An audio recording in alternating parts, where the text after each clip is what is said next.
Remember, remember, the 16th of November, the TNT Witherin plot. I know no reason greater by which Manberg's traitor can ever be forgot. So yeah, it's been a month since the events of November 16th on the Dream SMP, and a lot has happened since then, but not a lot has changed. In case you've been living under a rock or something and you've missed all the events of the last month on the Dream SMP, here's the sitch. Literally everyone on the server turned against Jschlatt, who promptly decided to OD on creatine, which isn't even possible, don't worry, I checked, and then had a heart attack. Following their unjust coup of a democratically elected leader, the original Manbergians rushed to install a new puppet government, with Tubbo declared president because he was the most wholesome choice after both Tommy and Wilbur declined the office.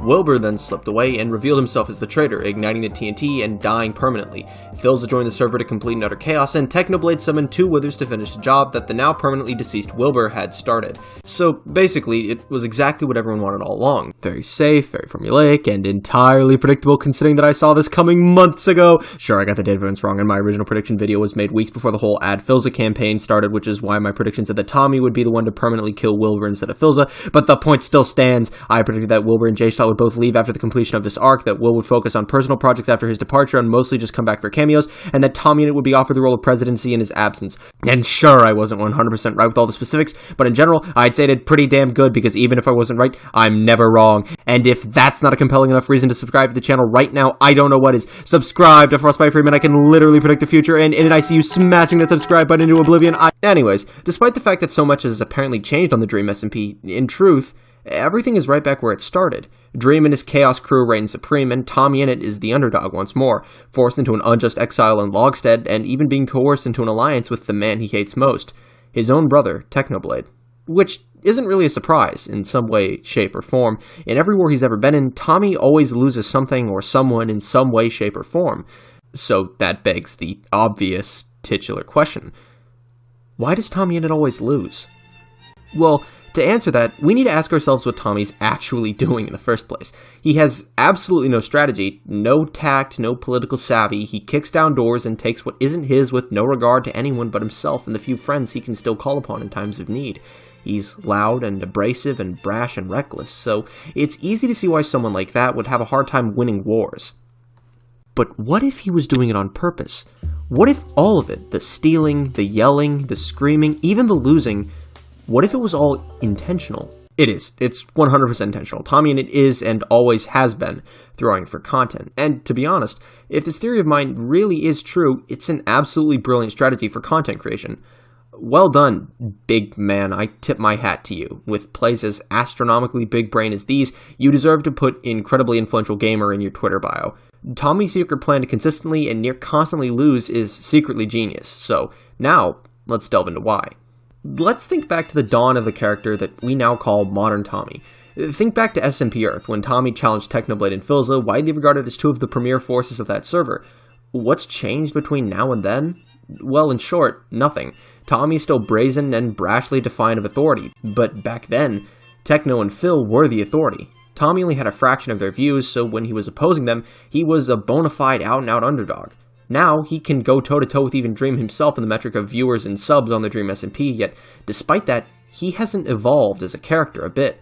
He's stayed the underdog within the narrative, constantly being beaten by others that he hypes up as more powerful foes, even though within the meta-narrative, within the narrative outside of the narrative, within the real world, he's more powerful than any of them. Now, juxtaposed with that, let's look at the actual, factual history of the Dream SMP.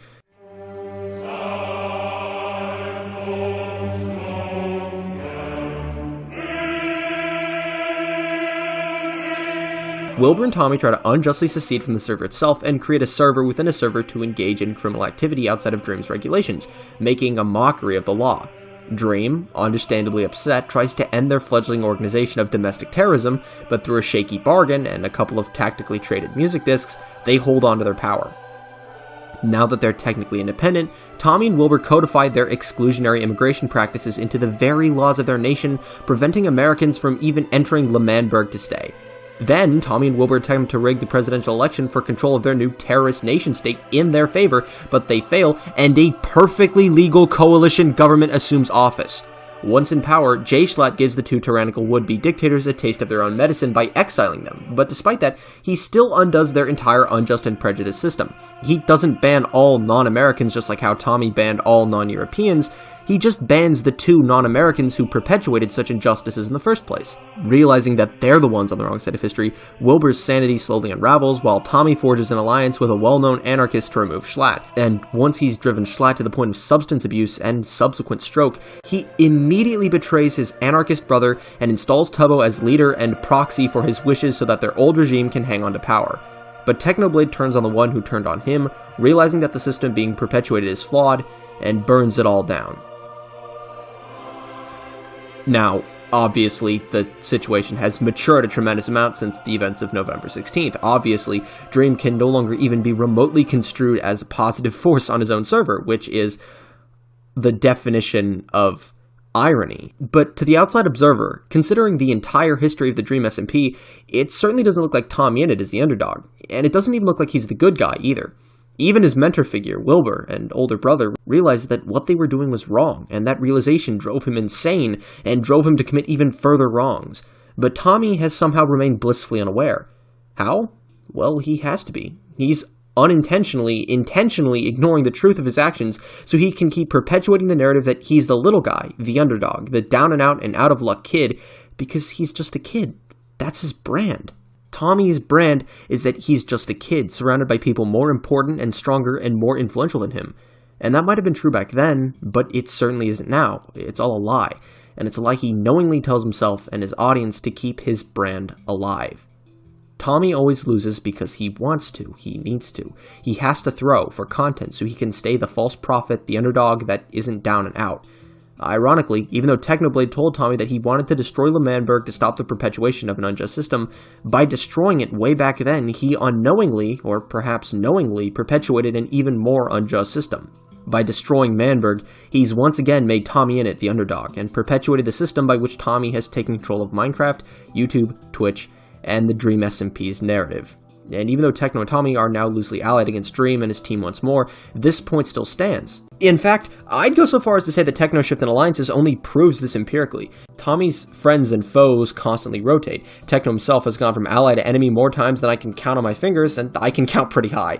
But the one thing that never changes is Tommy, because he always gets the short end of the stick no matter who he's teamed up with. Thinking further down the line, we can see that Tommy's discs, his prized possessions on the Dream SMP, are a motif for this never-changing strategy to always lose. Tommy has never held control of both of the discs during any of his disc wars, and the fact that he's never even seen so much of a glimpse as them ever since Dream claimed them says a lot about his strategy as a content creator.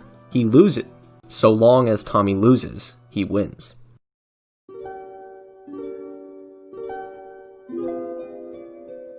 So, if you want TommyInnit to lose, really lose, you let him win. You stand down and let him take back L'Manberg. You let him return from the nation after his exile. You remove your involvement as the villain. And then you watch everything fall apart. Tommy just won't know what to do when he's winning. There's no entertaining content that can come from it. He has to constantly be on, constantly generating. That's why Technoblade's uploads are so infrequent, because his audience holds him to a standard where he has to constantly win to stay ahead.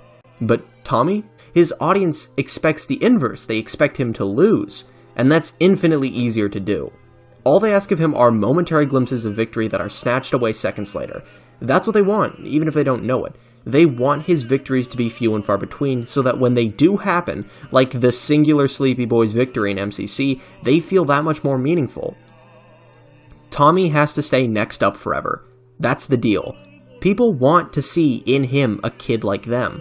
Annoying, petulant, but through it all, an underdog. Someone who feels outnumbered and overpowered by all the internet celebrities they frequently watch, and he frequently associates with. They want to relate to him because he's their underdog. But they can't, because it's all a lie. He's not an underdog, because an underdog has to struggle and fight and endure to really, truly win. But if you're not trying to win, if you're trying to lose, you're not an underdog. You're just a loser. And so long as he's a loser, TommyInnit will just keep on winning. In his culturally significant magnum opus of dystopia, George Orwell wrote that the method by which tyrannical institutions keep their people subjected, submissive, and complacent is through perpetual war. On the Dream SMP, however, 1984 is now, and Tommy Innit has exploited the mechanics of perpetual warfare to keep his audience engaged and engrossed with his adventures and exploits. Within the narrative of the server, Tommy always has to be written as the loser, because, as Technoblade so eloquently and succinctly puts it, heroes always lose, and Tommy Innit is, and always has been, the protagonist of the server, even when he's in the wrong. So in short, that's why Tommy lost, that's why L'Manburg reduced nothing but ashes, and that's why he was exiled. Don't expect him to start winning anytime soon, either. He doesn't want to. Because Tommy Innit always loses. It's that good things don't happen to heroes. Let me tell you a story, Tommy. A story of a man called Theseus.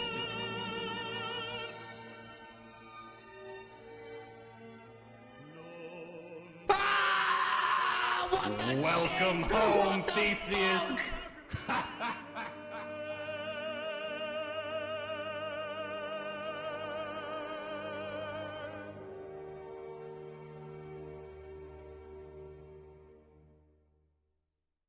All I do is win, win, win, no matter what. Got money on my mind, I can never get enough. And every time I step up in the field, you're my girlfriend.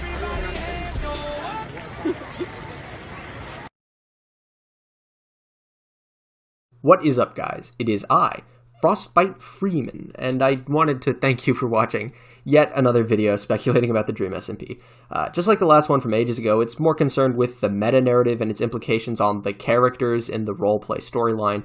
Just good-natured speculation and classic Frostbite Freeman overthinking. Very on brand for me, but hey, you know me, speculation aside, I haven't been wrong yet, so if you want exclusive insider insight into any of my prophetic predictions for the future, then subscribe to the channel and follow me on Twitter to make sure you're not missing out. It's one of the best ways to support me as a content creator, and I always really appreciate any support.